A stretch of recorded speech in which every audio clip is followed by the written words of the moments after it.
Okay, we'll try this again. So, hey, yeah, it's me, coming to you from this world of bedroom dome that I use as my makeshift recording spot. Because I got no place else I can really set shit up. I know, kinda weird to be saying that, but it's the truth. I don't really have any place with ample room apart from this master bedroom. But anyway, so I forget how long it's been since I last did one of these videos. It's been a week, 2 weeks, 3 weeks maybe? I'm not really sure. The days always kind of blend together, so I kind of lose track of it all. But anyway, yeah, so 4th of July came and went, and well, I'm still here. Oh yeah, speaking of that, amusing little what do we call it, anecdote from last week. So I had a package that was delivered on the 3rd of July last year. God damn, I'm tired. Last week, and I was at work, that night, so I'll just leave the mail in the mailbox overnight and grab it in the morning after work. So anyway, I get home, and it's like it's about 7:30 in the morning. I walk down the driveway, and as I'm approaching my mailbox, there are these two bicyclists that come by, or that they approach at the same time. And while I'm standing there, opening the mailbox up, one of them just says to me as he passes by, he says, "Happy 247." And I'm just like, what? And of course, he's already long gone by the time I can even begin to process it. But I'm just standing there trying to figure out, okay, what does that mean? Happy 247. So, yeah, I'm standing there thinking, okay, does that have something to do with my street number, with my house number? Because my house number is 247. So I'm just like, okay, what did? Is he telling? Is he like calling me a happy? Is he saying that my home is happy, or what? So I was sitting there just spinning my wheels, trying to figure it out. And I can come up with nothing. So Independence Day comes and goes, and it's the next day, and I'm browsing through the website that my blog is on. Looking at other people's blogs, and someone mentions that it was that Independence Day was the 247th anniversary of the signing of the Declaration of Independence. Guy can't talk. So then it finally clicks. Oh yeah, he was saying happy 247th birthday, America, basically. But I just mean, just such a random greeting. I mean, honestly, I thought maybe I pissed him off because I was impeding the bike lane by standing in front of the mailbox for those few seconds. But yeah, as far as I can tell, he was just wishing me a happy Independence Day. So, and I don't know, maybe other people would have picked up on that right away.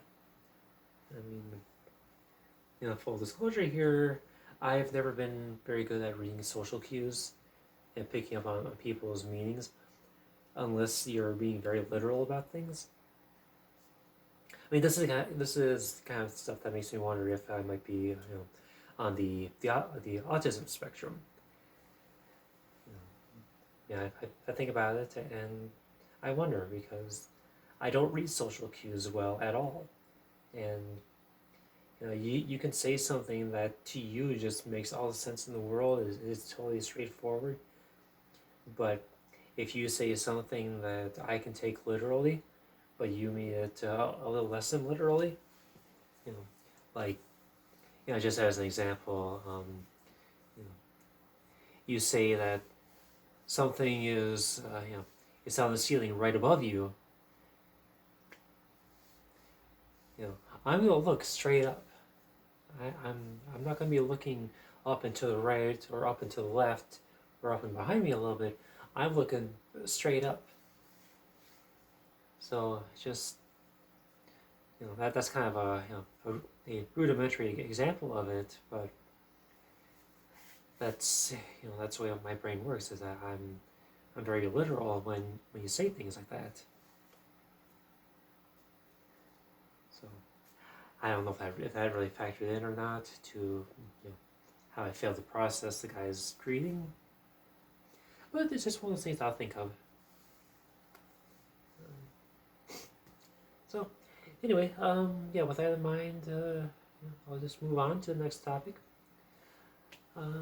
I think I mentioned in my last video that I'd been approved by the plastic surgeon to have my top and bottom surgeries. There has been a snag in that, however. Shouldn't be a major one, but it's a snag nonetheless. Because right now, at this moment, my plastic surgeon or the plastic surgery team is waiting for my second therapist letter of approval. Now, this is the therapist that I saw back at the end of May, and we're waiting on his letter, to give me the go-ahead to get the vaginoplasty scheduled. But he hasn't written the letter yet. So I'm looking back through the notes of the consultation that we had, and he mentions at the very end of his notes that he will generate the letter of approval after what he calls a care conference. Now, I don't know if that's like some kind of giant get-together with my endocrinologist, the other therapist, or the plastic surgeon, or what have you. So I don't really know what all is involved in this, or when it's going to happen. That much was not stated in the notes. So last week I wound up messaging him through the online messaging tool, and hopefully he'll get back to me sooner rather than later to at least tell me when I can expect this care conference to happen. Because right now, without his letter, I can't proceed. Now, they didn't say anything about the top surgery needing that letter, but I don't know if that just means that he's gone ahead and generated that letter already, or if I just needed the approval of the one therapist to begin with. So I'm kind of in limbo here as far as the bottom surgery goes. Hopefully we get resolved within a timely matter, because I've only got a few months, of a window before the first therapist letter expires. And then I have to go back and consult with her again to generate a new letter and start the whole process all over again. These letters are only good for 1 year, and the way that things are so drawn out right now and so backed up, you do actually run the risk of timing out on these letters before you can get everything lined up as far as getting approval and getting the surgery scheduled. So kind of a shitty situation, really. And I think it's only going to get worse because you got all these red states that are prohibiting gender-affirming care for minors, which is no doubt going to cause an influx of new patients, especially minors, into the areas that offer the care, such as the Mayo Clinic that I go to. So I mean, it's kind of a ripple effect there. So I want to get in sooner rather than later, just to finally be done with it all.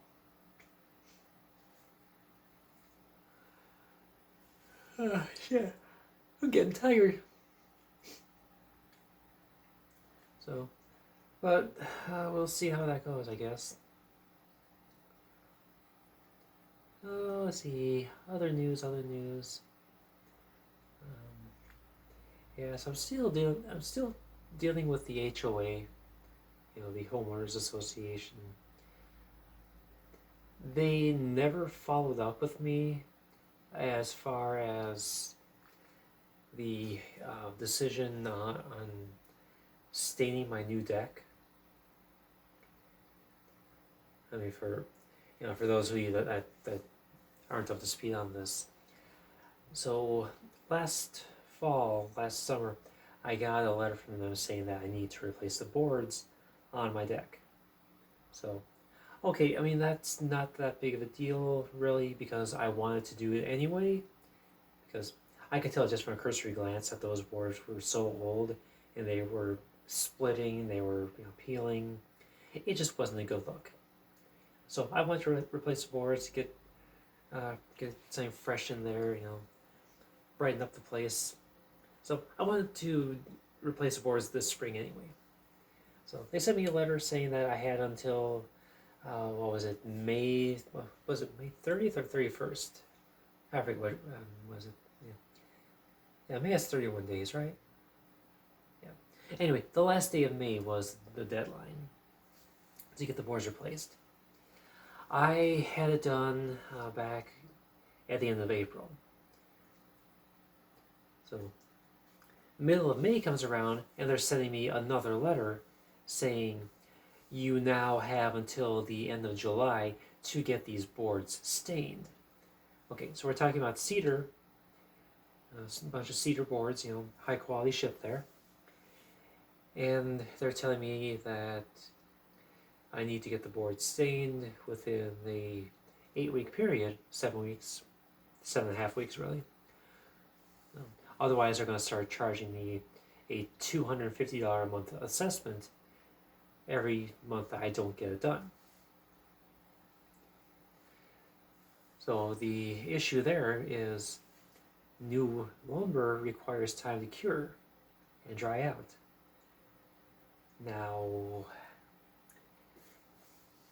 the time frame, I am so confused on this because I Google how long does cedar need to cure, and I get anywhere from 2 months up to 12. There's no consistency between websites as far as what the actual amount of time is. So I'm hoping, I see as high as 1 year for curing, and that seems to be a reasonable amount of time as far as what I've read. But now I need to go back to the board. Okay, and a little footnote here. A few days after I got that letter, I was visited by one of the board members who had a handwritten letter for me saying, don't worry about it, the wood needs more time to cure, and we'll deal with it later.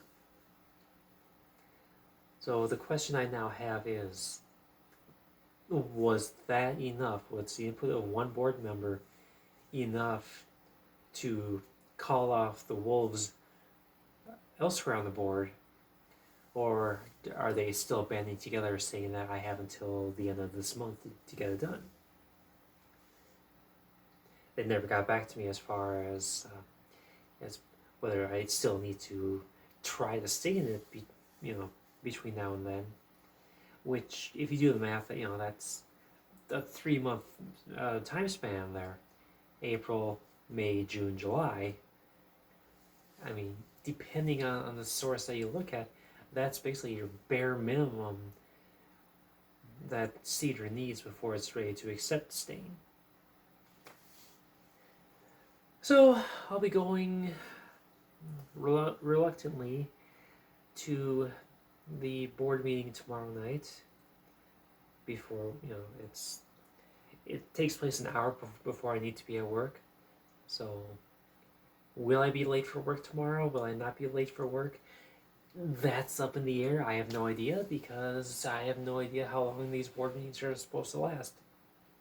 I went to one previously, and we were out, we were in and out inside of 40 minutes. I might get lucky again and have it happen a second time like that. That'd be great, but I won't count on it. So I had to give my supervisor a heads up that I might be a little late for work tomorrow, because, well, that's how my shift runs. Anyway, he didn't seem very happy about it, but he was, he still thanked me for letting him know. Hopefully I don't have to be late for work at all. That'd be great if I could just be in and out, ask the question, get a favorable answer, get them to put it in writing this time, because the last time I was at a board meeting and we talked about my deck, I asked them about the staining, and they just said, "Oh yeah, don't worry about it. Don't worry about it." Like, okay, great. So I took them at their word, and I'm getting fucked in the ass for it. But we'll see what happens, I guess, right? So anyway, we'll see what happens after tomorrow. Ooh, I gotta share something. Give me 1 second here.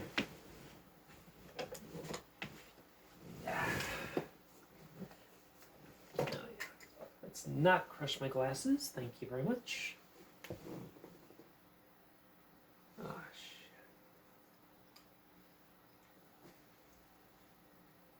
shit. I'm still recording good. Sorry, I saw something that looked a little weird there on my screen. Anyway, I have to show you something. I got my brand new passport, fresh off the press for 2023. And my camera sucks ass, so I'm not even going to try it. But I got the updated information here, and kind of a cool coincidence was that the issue date is listed as 7/4/23. In other words, Independence Day for an American passport. I know, I find things like that kind of cool, just because they're, how often does that happen? So, anyway, I just want to share that.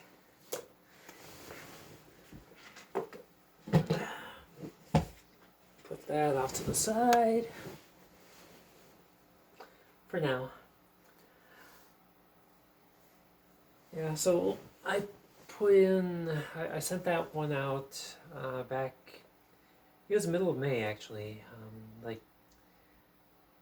I went to the DMV the day after the Icon for Hire show, got my license renewed, or got my license changed over, had to wait for the new license to come in before I could submit, before I was comfortable with submitting the passport application to change it and renew it simultaneously.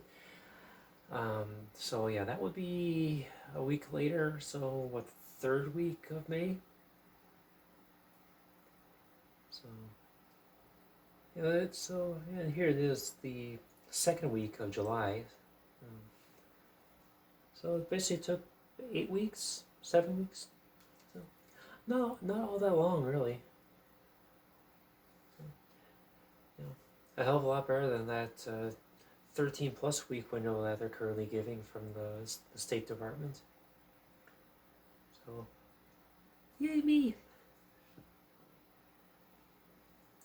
Kind of falls in line with my first passport, actually. Back then they were saying like four like I don't know, like 4 to 6 weeks, 6 to 8 weeks, something like that. I got mine in 3. So I've had good luck with passports so far. I mean, I've only done it twice, but I'm 2 for 2. So anyway, just wanted to gush about that a little bit. I can't think of anything else I got going on. Oh yeah, family shit going on. So it turned out that this summer's visit with my sister was kind of a bust. Not for anything on her part. It's more like other influences kind of derailed things. So initially the plan was that I would go over there on the first Friday that she was there, and I'd visit for the day, for the afternoon at least. Just that was a plan. So I I get myself ready, get dressed, get my makeup done, all nice and actually presentable for a change.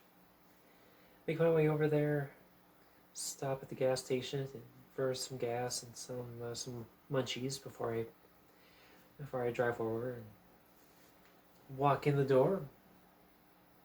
When I arrive, I walk in through the garage door, and I see my oldest brother is on the phone. And it turns out that he's on the phone with 911 dispatch.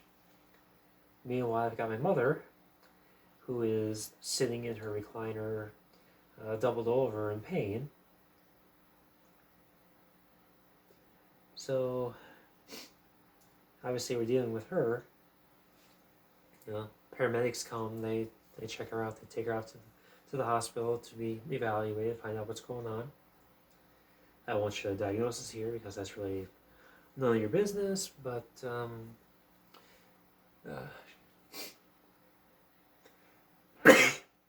sorry. So anyway,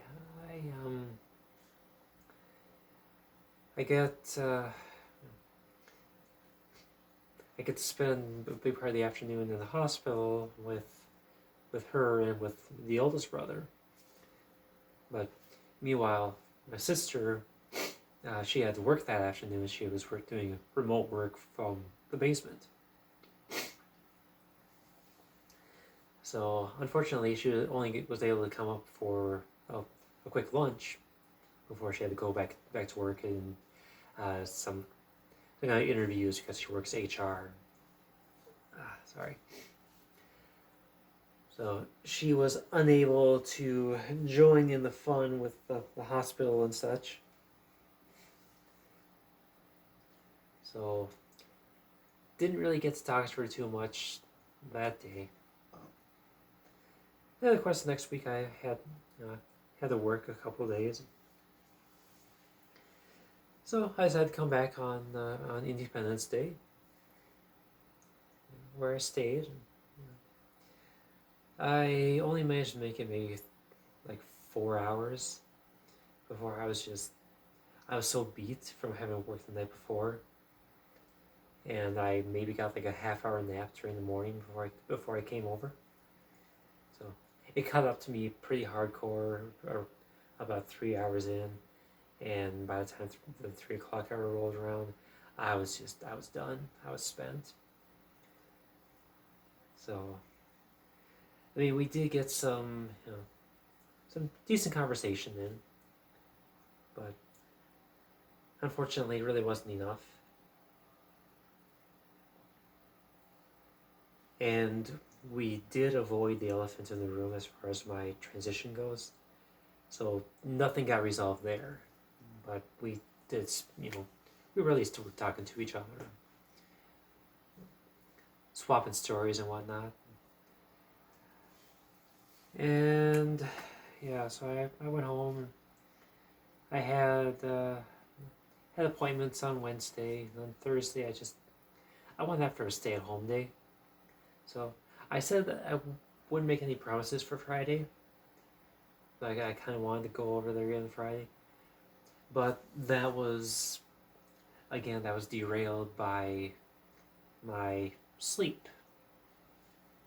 And this has been a recurring issue for me for about the last 2.5 years. It started shortly after I started working at my current job, where I cannot sleep like a normal pattern anymore. I'll sleep maybe 3 hours at a time. Then I have to wake up, be awake for at least an hour, go back to sleep again for another 2 or 3 hours.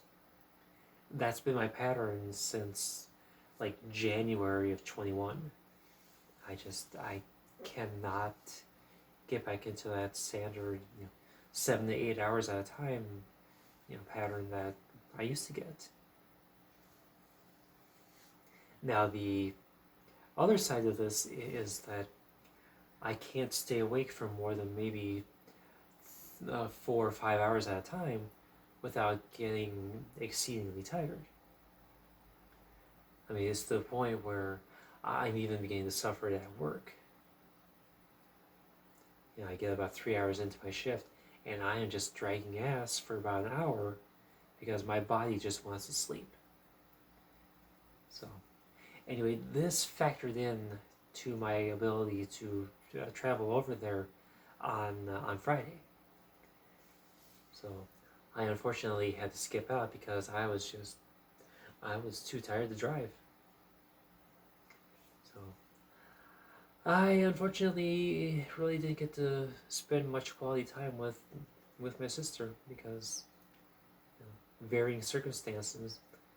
Most notably, most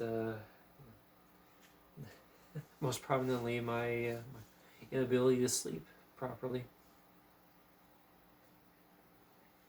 So that was kind of a bummer,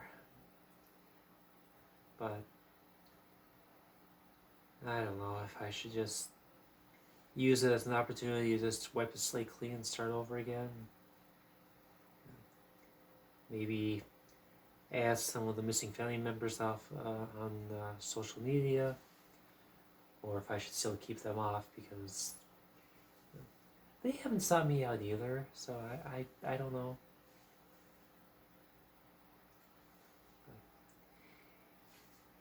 Anyway, the fact that I'm yawning and getting really tired again tells me I should probably get off of here and go to bed.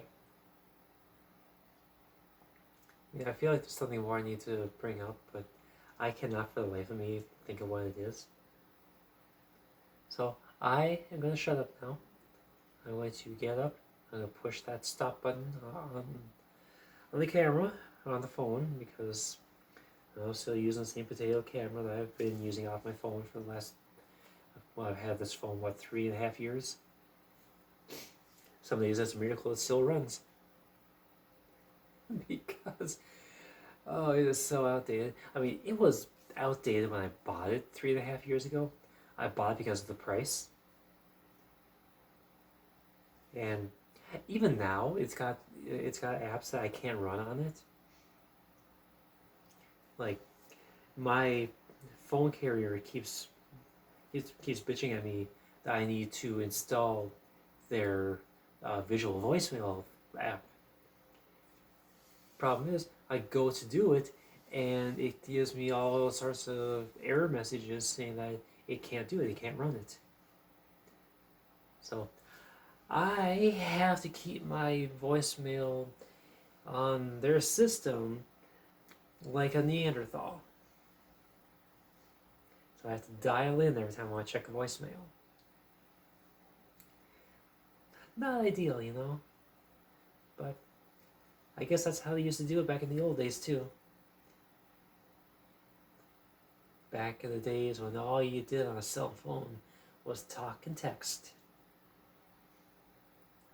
And even back in the days when you had a built-in browser that would chew up your 5 GB data allotment inside of a day and a half. Was it even a gigabyte back then? Or it was like 500 megabytes you could buy. Anyway, you'd buy like just a handful of megabytes at a time for like $5, and once that's done, you can no longer do anything with it because, well,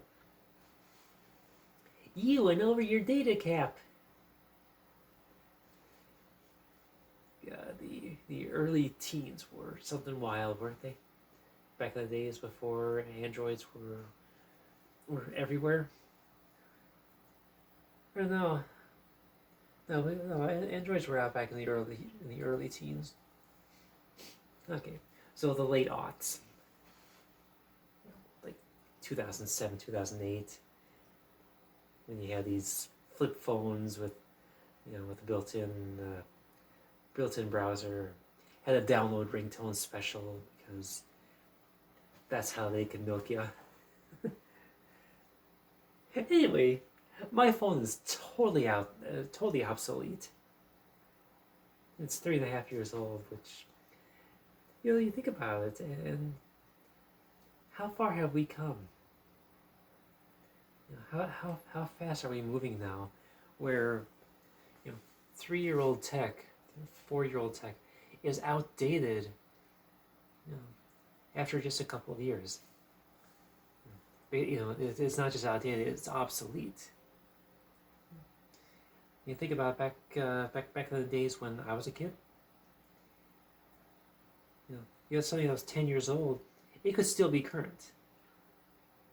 If you go back, even further than that, back to the days of my parents, you had stuff that would be 20, 30, 40 years old, and that would still be considered current. So we're just exponentially, making these technology cycles smaller and smaller and smaller, to the point that you could have, the brand new top of the line thing today, and literally tomorrow, you'll be eclipsed by something brand new, something that just totally puts it to shame. It's kind of demoralizing, isn't it? All right. Yeah. I'm gonna shut up now. I said that like 10 minutes ago. I'm gonna shut up now. I'm gonna go to bed, and I'm going to wish you all just a wonderful day. And I'm going to stop talking. So, adios for now.